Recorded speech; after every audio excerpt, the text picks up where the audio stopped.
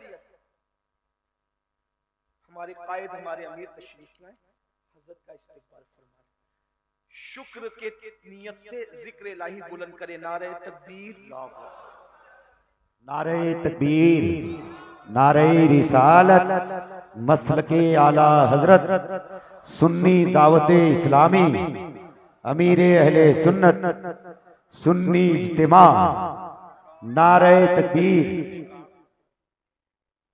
حضرات تشریف رکھے، عطائے حضور مفتی اعظم ہند حضرت علامہ شاکر علی نوری صاحب قبلہ ممبئی مہاراشٹر کی آمد ہو گئی۔ اب آپ سارے لوگ اطمینان سے بیٹھ جائیں بہادر۔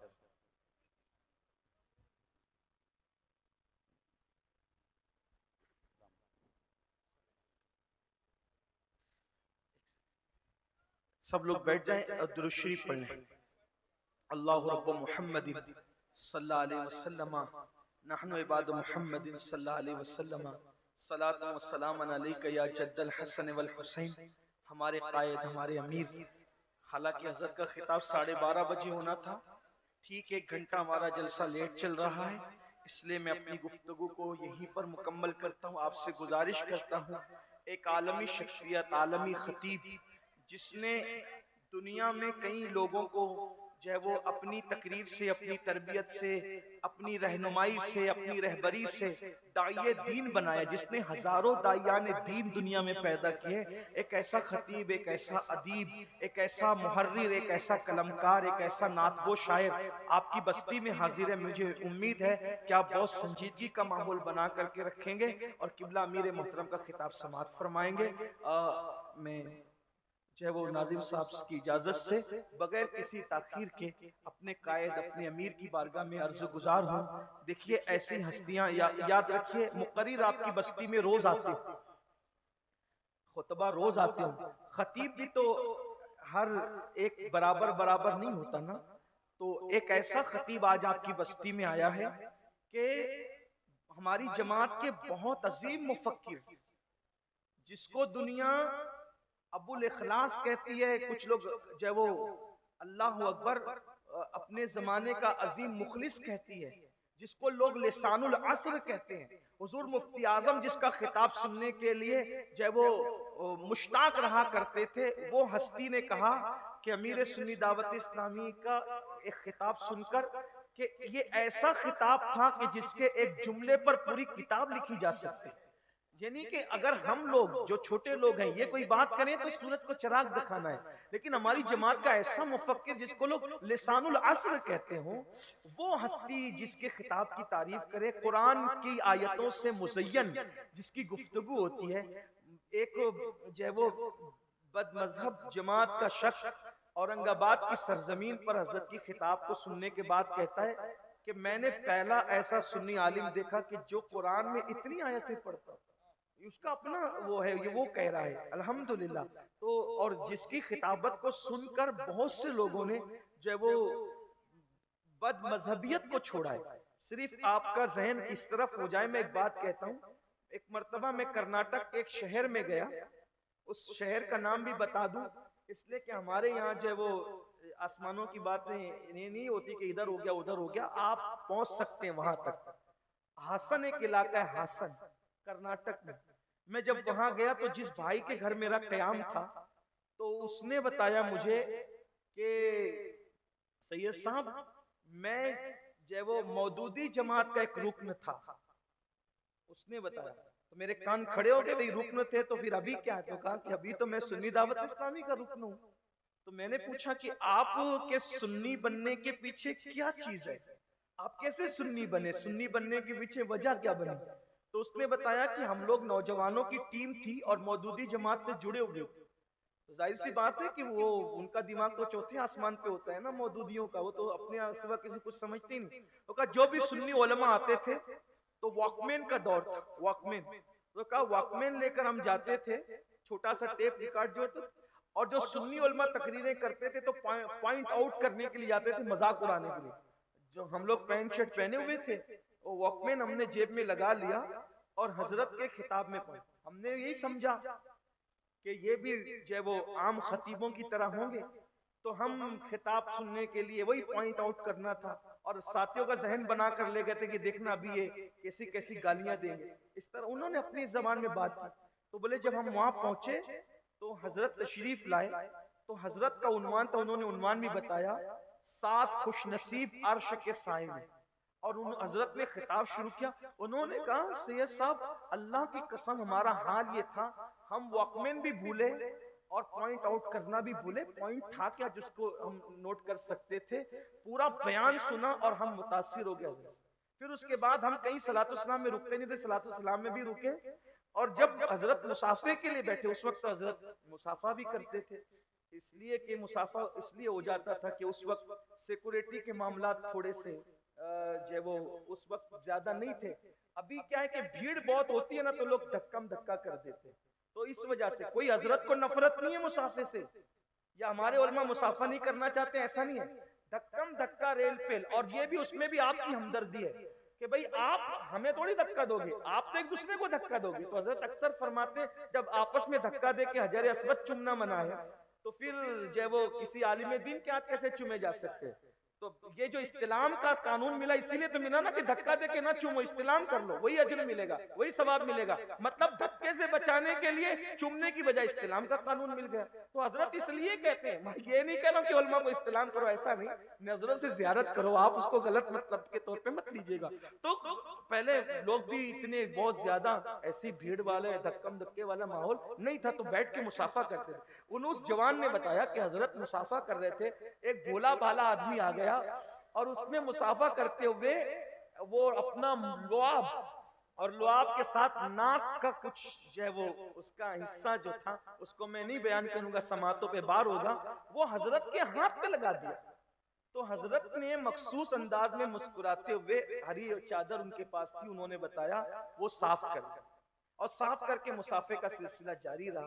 تو ہماری ذہن کے اندر بات آئی کہ عالم ربانی اسے کہ، اور اس کے بعد ہم نے مودودی جماعت اسی وقت چھوڑ کر اہل سنت و جماعت میں داخلہ اختیار کیا. اے یہ زندہ باد، ایسی زندہ باد. شخصیت، ایسی ہستی آج آپ کی بستی میں آئی ہے. تو روز روز ایسی ہستیاں آپ کی بستیوں میں نہیں آئی. دیکھو جو آتے ہیں سب سر آنکھوں پہ، سب عظمت والے. میں کسی کی وہ بے عزتی نہیں کر رہا ہوں. ہر سنی عالم ہمارے سر کا تاج ہے، ہر سنی خطیب ہمارے سر کا تاج. لیکن کچھ ایسے لوگ ہوتے ہیں جن پہ بزرگوں کا خاص کرم ہوتا ہے.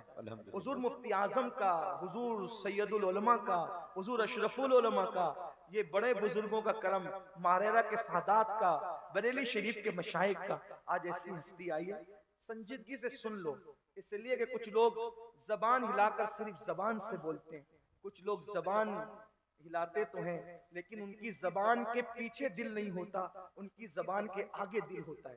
تو یہ وہ خطیب ہے جو دل کی گہرائیوں سے بولتے ہیں. ایک ایک جملے پر مفکرین کہنے کہ کتاب لکھی جا سکتی ہے. آپ کی بستی میں آئے ہیں، میں بہت ادب کے ساتھ کچھ کہوں تو سورج کو چراغ ہی دکھانا ہوگا، چراغ کیا بلکہ اگربتی دکھانا ہوگا، موم بتی دکھانا ہوگا.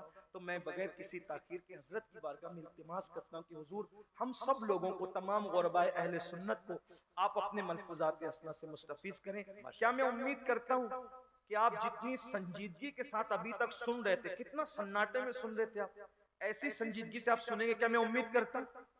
ذرا ہاتھ اٹھا کر کے مجھے یقین دہانی کریں. آپ اٹھک بیٹھک تو نہیں کریں گے نا؟ آپ موبائل لے کے تصویر کشی تو نہیں کریں گے؟ موبائل جیب میں رکھ لیں. اتنے سب بیانات ریکارڈ ہو رہے ہیں، آپ کو بیان کہیں بھی مل سکتا ہے، اچھی کوالٹی مل جائے گا. آپ جب بیان ریکارڈ کرنے لگتے ہیں نا تو پوری توجہ ریکارڈنگ کی طرف ہوتی ہے، سننے کی طرف نہیں ہوتی. اس لیے میری گزارش ہے کہ سب ایک دم توجہ کے ساتھ، اگر کسی کو استنجا وغیرہ کی حاجت ہے تو وہ ابھی اٹھ کر چلا جائے، بعد میں دیر سے آ کے بیٹھ جائے، لیکن تقریر کے بیچ میں نہیں اٹھنا. کوئی اٹھے گا؟ سب سنیں گے نا انشاءاللہ اطمینان سے. اور منبر پہ علماء موجود ہیں، علماء تو بہت اچھے سے بیٹھے ہیں، لیکن علماء کے ساتھ کچھ عوام بھائی بھی آ گئے. میری ان سے گزارش ہے آپ منبر پہ بیٹھے رہیے، میں اتار نہیں رہا ہوں، لیکن آپ اگر حرکت کرتے ہو، موبائل نکال کے بات کرتے ہو، یا میسج چیک کرتے ہو، یا بات چیت کرتے ہو، تو اس سے لوگوں کو ایسا لگتا ہے کہ یہ سب علماء کر رہے ہیں، حالانکہ علماء نہیں کر رہے ہوتے. وہ جو عوام گھس کر کے آ جاتی ہے، طلبہ گھس کر کے آتے ہیں نا، اس کی وجہ سے اسٹیج بدنام ہوتا ہے. تو اس لیے میری گزارش ہے کہ آپ ایسا نہ کریں. آئیے اب ہم اپنے قائد، اپنے امیر کو حضور سید العلماء کے چند مصروں سے آواز دیتے ہیں. کسی کی جے وجے ہم کیوں پکارے، کیا غرض ہم کو، ہمیں کافی ہے سید اپنا نعرہ بلند کرے. یا رسول اللہ، اپنا نعرہ، یا رسول اللہ، نعرہ رسالت، یا رسول اللہ، نعرہ رسالت، یا رسول اللہ، نعرہ رسالت.